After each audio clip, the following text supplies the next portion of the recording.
Te pedimos y te rogamos que seas tú el que siempre esté utilizando grandemente y con poder y gran gloria a este Nataniel, Señor.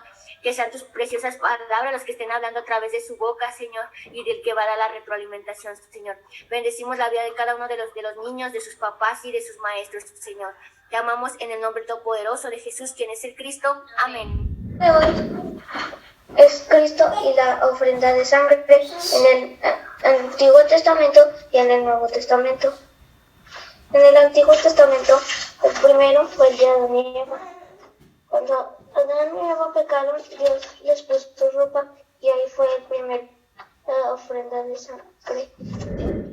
Cuando Adán y Eva pecaron, el primero que hizo el sacrificio fue Dios, ¿sí? Al darles su ropa para vestir, ¿verdad?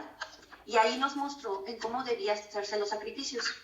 Después, cuando Adán y Eva tuvieron hijos, ellos también ofrecieron sus ofrendas a Dios, ¿verdad?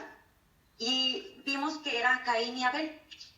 Abel fue agradable ante los ojos de Dios porque él obedeció como debía ser el sacrificio, y Abel no, y Caín no, perdón, ¿sí? Él no obedeció.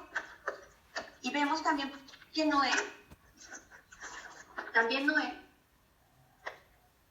al poder tocar tierra por primera vez, ¿sí? ¿Qué fue lo que hizo? Agradecer a Dios, ¿sí?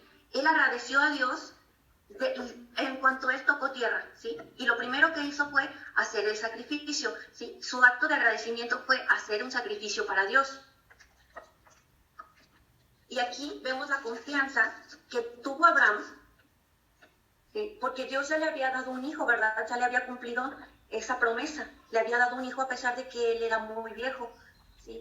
Y vemos cuál era la confianza de Abraham para con Dios, de que a pesar de que su hijo iba a ser la ofrenda, Dios estaba probando su fe, ¿sí? Y Dios suplió esa ofrenda, ¿sí? Lo detuvo antes de que fuera su hijo sacrificado.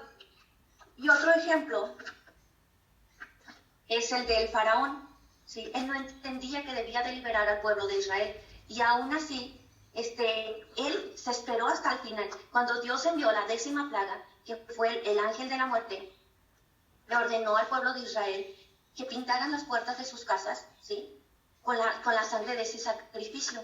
Y así el ángel de la muerte sabía que no debía llegar a estos lugares, ¿sí? Así que cuando el ángel de la muerte visitó Egipto, pues ¿a quién fue a los que visitó? A los de Egipto, ¿verdad?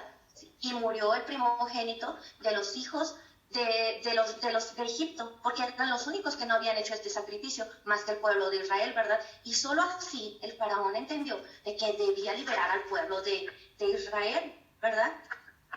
Y después vemos aquí que cuando ya existió la ley que Dios le dio a Moisés, ¿sí? Él nos muestra cómo deben de hacerse los sacrificios, ¿sí? Ya no van a ser de esta manera, ¿sí? Como eran antes de la ley, sino que nos muestra cómo debían de hacerse los sacrificios, ¿sí? Y los sacrificios debían de ser de dos maneras, ¿sí? La primera era, por ejemplo, que si yo iba a entregar el sacrificio, yo debía de identificarme con el animal que yo iba a sacrificar y yo debía de encargarme de matarlo, ¿sí?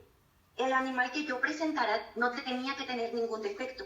Y si yo tenía fe, una fe verdadera, ¿sí? Yo era perdonado por mis pecados. Pero si yo no tenía esa fe, pues no era perdonado por mis pecados, ¿verdad que no?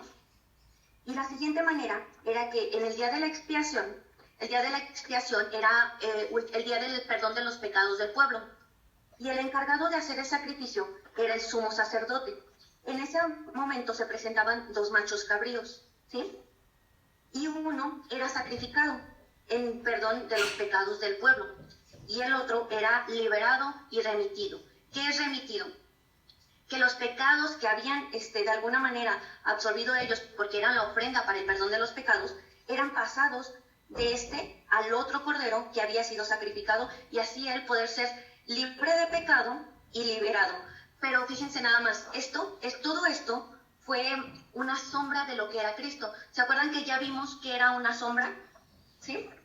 Pues la sombra es como el reflejo de lo que Cristo iba a venir a hacer, ¿sí? Entonces vemos que en el Antiguo Testamento, se nos muestra a Cristo, ¿verdad?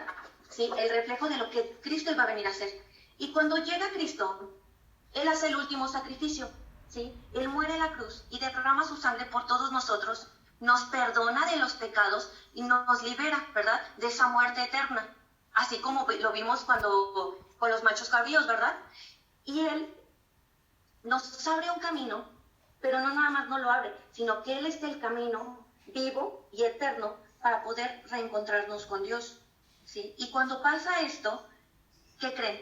Que ya no se tiene que hacer más sacrificios, ¿sí? Porque Cristo lo vino a hacer una sola vez, perfectamente y para siempre, ¿sí? Él fue ese sacrificio vivo para que nosotros tuviéramos el acceso libre al Padre y pudiéramos ser perdonados de nuestros pecados, ¿sí? Esto, sí, nos muestra, o sea, en toda la Biblia, cuál fue el sacrificio de sangre, ¿verdad? Y qué representaba. Muy bien, y a través de los dibujos, nosotros de todos estos dibujos, vamos a poder explicar cuáles fueron los sacrificios de sangre.